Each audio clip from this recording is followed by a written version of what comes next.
So very good morning. आज अपन इस lecture में बात करने वाले हैं फाइलम हेमिकोर्डेटा के बारे में कि आखिरकार हेमिकोर्डेट्स क्या थे, इनका जनरल कैरेक्टरिस्टिक्स क्या था। ये सारी चीज आज अपन इस लेक्चर में देखने वाले हैं। तो वीडियो काफी इंपॉर्टेंट रहने वाली है, तो आपको अच्छे से देखना है।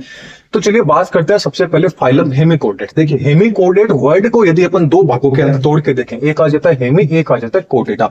मतलब आधे कोर्डेट्स के जैसे क्या होते हैं हेमी, मतलब जिनके अंदर थोड़े बहुत कैरेक्टर्स हैं वो किसके जैसे हो, कोर्डेट्स के जैसे हो, लेकिन कंप्लीटली वो कोर्डेट्स नहीं हो। इस तरह के जो एनिमल्स होते हैं, इस तरह के जो जीव होते हैं, उनको क्या बोला जाता है, हेमिकोर्डेट्स बोला जाता है, या इनको क्या बोला जाता है, हाफ कोर्डेड एनिमल्स। क्या बोला जाता है, हाफ कोर्डेड एनिमल। जैसे कि हेमी का मतलब हो गया हाफ, कोड का मतलब हो गया उनमें कोर्डेटा के जैसे हैं, एटा का मतलब क्या हो गया, धारण करना किसी चीज को। मतलब ऐसे एनिमल जो हाफ कोर्डेड एनिमल हो, मतलब जैसे कोर्डेट्स के जैसे हो, लेकिन एक्चुअल में ये कोर्डेट्स नहीं होते। देखिए यहाँ सिर्फ आपको समझना है, इसके जो कंप्लीट नोट्स रहेंगे वो आपको टेलीग्राम पे प्रोवाइड करवा दिए जाएंगे, या फिर आप के पास टेलीग्राम नहीं है तो आप व्हाट्सएप से ज्वाइन कर सकते हैं। इसके व्हाट्सएप चैनल है उस पर ज्वाइन कर सकते हैं, या इंस्टाग्राम पेज है वहां ज्वाइन कर सकते हैं। जहां भी आपको सुटेबल लगे, तीनों की लिंक आपको डिस्क्रिप्शन बॉक्स में मिल जाएगी, वहां से इजीली आप देख लीजिएगा। अब जो आपका हेमिकोर्डेट है, हेमिकोर्डेट जो वर्ड है, ये वर्ड किसने दिया था, ये शब्द किसने दिया था, जो बेटसन नामक वैज्ञानिक थे, इन्होंने क्या किया था, हेमिकोर्डेट वर्ड है ये दिया था। अब क्या किया गया था, ये देखा गया कि भाई जो इनके अंदर कोर्डेट्स थे, वो जो इनके अंदर नोटोकोड थी, वो एक्चुअली में नोटोकोड नहीं थी, वो क्या था, डाइजेस्टिव सिस्टम का ये एक पार्ट दिखाई दे रहा था। लेकिन उनको क्या मान लिया था वैज्ञानिकों ने, कोर्डेट मान ली, मतलब नोटोकोड मान ली थी। तो उनको क्या कर दिया कि भाई ये आधे कोर्डेट्स के जैसे।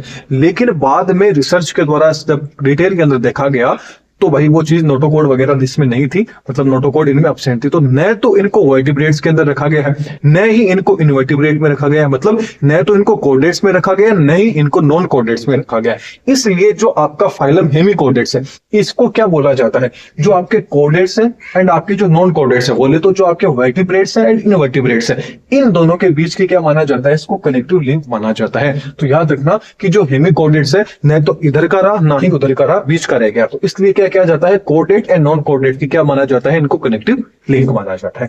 चलिए अब देख लेते हैं अपन हेमिकोर्डेट्स के जनरल कैरेक्टरिस्टिक्स के, आखिरकार इसके जनरल कैरेक्टर्स क्या क्या कैरेक्टर्स आपको हेमिकोर्डेट्स के मेंबर्स के अंदर देखने को मिल जाएंगे। तो बात करें तो जो आपके हेमिकोर्डेट्स रहेंगे, ये किसके अंदर आपको देखने को मिलेंगे, ओनली आपको जो मेराइन वाटर होगा, उस मेराइन वाटर के अंदर ही आपको देखने को मिलेंगे। मतलब एंटायरली कैसे होते हैं, मेराइन होते हैं।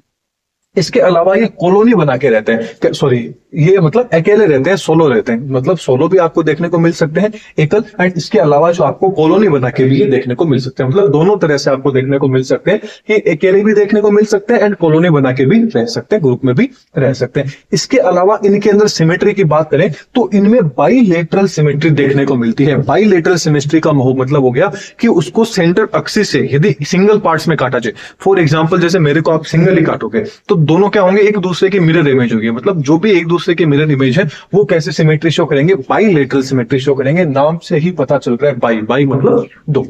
अब बात आ जाता है ये इसके अलावा क्या होते हैं, ट्रिप्लोब्लास्टिक होते हैं। ट्रिप्लोब्लास्टिक का मतलब हो गया कि तीनों के तीनों जर्म लेयर इनके अंदर देखने को मिलेगी, एक्टोडर्म, मेसोडर्म एंड एंडोडर्म। चलिए फिर इनकी बॉडी की बात कर लेते हैं। तो इनकी बॉडी कैसी होती है, सॉफ्ट होती है। कैसी होती है, सॉफ्ट होती है, अनसेगमेंटेड होती है, मतलब उनमें सेगमेंट बिल्कुल भी नहीं दिखाने देने को मिलता है। मतलब इस तरह से इनकी बॉडी सेगमेंट के रूप में बिल्कुल भी नहीं होती, एकदम सिंपल होती है इनकी बॉडी, राइट। इसके अलावा ये कैसे होते हैं, सिलेंड्रिकल होते हैं, सिलेंडर के जैसे दिखाई देते हैं, सिलेंड्रिकल होते हैं। इसके अलावा ये वोम लाइक दिखाई देते हैं, कर्मी के समान है ये दिखाई देते हैं। एंड फिर इनकी जो बॉडी है, इनकी बॉडी को क्या किया गया है, 3 रीजन्स के अंदर डिवाइड किया गया है। 3 रीजन कौन कौन सा आ गया, प्रोबोसिस आ गया, कॉलर आ गया एंड ट्रंक आ गया। जैसा कि आप ऊपर डायग्राम में भी देख पा रहे होंगे कि तीनों के तीनों रीजन देख रहे होंगे। ऊपर वाला जो पार्ट है उसको क्या बोला जाता है, प्रोबोसिस को सूंड बोला जाता है। सेकंड वाला पार्ट कौन सा आ गया, बीच में आप देख रहे हैं कॉलर वाला पार्ट आ गया। लास्ट जो टेल के जैसा आपको दिखाई दे रहा है, ये उसका क्या होता है, ट्रंक वाला पार्ट होता है। तो टोटल कितने, मतलब जो आपके हेमिकोर्डेट्स है, इनकी बॉडी कितने रीजन्स में डिवाइड रहती है, 3 रीजन में रहती है। अब इनके अंदर क्या होता है, नोटोकोड कंप्लीटली एब्सेंट होती है। अभी अपन ने बात किया था कि इनके अंदर नोटोकोड एब्सेंट थी। वो नोटोकोड जो दिखाई दे रही थी वो क्या था, जो पहले जो वैज्ञानिकों ने देखा वो क्या था, उनकी डाइजेस्टिव सिस्टम का ही कोई पार्ट था। फिर पता चला कि एक्चुअल में नोटोकोड है ही नहीं। अब बात कर लेते हैं इनके डाइजेस्टिव सिस्टम की। डाइजेस्टिव सिस्टम की बात करें तो कंप्लीट टाइप का इनका डाइजेस्टिव सिस्टम होता है। कंप्लीट डाइजेस्टिव सिस्टम वो होता है जिसके अंदर एक तो क्या हो खाने की जगह, एक वापस बाहर निकलने की जगह, मतलब एलिमेंट्री कैनाल की दो ओपनिंग होनी चाहिए। एक तो ऊपर से ओपनिंग, एक क्या होनी चाहिए नीचे से ओपनिंग, किसी चीज को मतलब दो ओपनिंग होनी चाहिए। वो उस तरह का डाइजेस्टिव सिस्टम क्या होता है, कंप्लीट डाइजेस्टिव सिस्टम होता है। एंड इनकी जो एलिमेंट्री कैनाल है वो सीधी भी हो सकती है, स्ट्रेट भी हो सकती है, इसके अलावा यू शेप्ड हो सकती है। दोनों में से किसी भी तरह की एलिमेंट्री कैनाल है वो देखने को मिल सकती है। रेस्पिरेशन की बात करें तो ये श्वसन किसके द्वारा करते हैं, तो गिल्स के द्वारा करेंगे या अपनी बॉडी जो सरफेस होगी उसके द्वारा रेस्पिरेशन करेंगे। कई जगह आपको गिल स्लिट्स के द्वारा भी रेस्पिरेशन देखने को मिल जाएगा। फिर बात करते हैं अपन इनके सर्कुलेशन की। सर्कुलेशन की बात करें तो इनमें सिंपल सर्कुलेशन होता है या बोले तो अपन ओपन टाइप का सर्कुलेशन होता है। ओपन सर्कुलेटरी सिस्टम इनमें देखने को मिलता है। ओपन सर्कुलेटरी सिस्टम हो गया, आप एक्चुअल में ये मान सकते हैं कि इनके अंदर जो ऑर्गन होते हैं वो ब्लड के अंदर ऐसे ही दिखाई दे जाते हैं। मतलब एक पूरा नेटवर्क नहीं होता जैसे अपने अंदर होता है, वेन, वेन्यूल्स, आर्टिकल्स वगैरह, ये चीजें नहीं होती।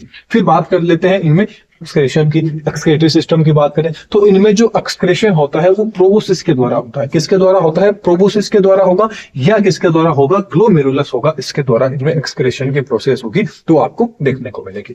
इसके अलावा इनमें फिर रिप्रोडक्शन की बात करें तो रिप्रोडक्शन कैसा होता है, इनमें सेक्सुअल रिप्रोडक्शन मिलेगा। क्यों, क्योंकि ये क्या होते हैं, यूनिसेक्सुअल होते हैं। यूनिसेक्सुअल का मतलब हो गया मेल एंड फीमेल दोनों क्या होंगे, अलग होंगे, दोनों अलग अलग रहेंगे और सेक्सुअल रिप्रोडक्शन कौन सा होगा, सेक्सुअली रिप्रोडक्शन देखने को मिलेगा। इसके अलावा इनमें जो फर्टिलाइजेशन है, निषेचन की जो प्रोसेस होगी वो आंतरिक एंड बाह्य, इंटरनल एंड एक्सटर्नल दोनों तरह का फर्टिलाइजेशन आपको देखने को मिल जाएगा। एंड डेवलपमेंट की बात करें तो इनमें डायरेक्ट एंड इनडायरेक्ट दोनों तरह का डेवलपमेंट देखने को मिल सकता है, प्रत्यक्ष एंड अप्रत्यक्ष डेवलपमेंट। डायरेक्ट डेवलपमेंट का मतलब तो क्या हो गया कि डायरेक्ट एम्ब्रियो से क्या बन जाएगा, मतलब क्या बन जाएगा आपका, मतलब बीच में कोई भी लार्वा स्टेज नहीं आएगी। जबकि जो आपका इनडायरेक्ट डेवलपमेंट होगा इसके अंदर क्या होगा, बीच में एक लार्वा स्टेज देखने को मिलेगी। एंड हेमिकोडेट्स का जो लार्वा होता है उसको टोनेरिया लार्वा बोला जाता है। कौन सा लार्वा होगा, एक लार्वा स्टेज देखने को मिलेगी जिसका नाम होता है टोनेरिया। तो आपको इसको याद रखना है कि हेमिकोडेट्स के लार्वा को क्या बोला जाता है। अब जो आपके हेमिकोडेट्स है, इन हेमिकोडेट्स को आगे जाके क्या किया गया है, 4 क्लासेस के अंदर क्या कर दिया गया है, फर्दर डिवाइड कर दिया गया। देखते हैं वो 4 क्लासेस कौन कौन सी होती है, वो अपन अगले लेक्चर के अंदर देखेंगे।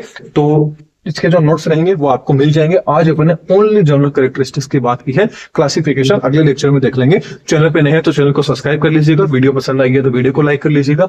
एंड कंप्लीट नोट्स की जो लिंक रहेगी वो नीचे डिस्क्रिप्शन बॉक्स में मिल जाएगी। चाहे आप टेलीग्राम से भी ले सकते हैं, व्हाट्सएप चैनल से भी ले सकते हैं, इंस्टाग्राम पेज से भी ले सकते हैं। Thank you.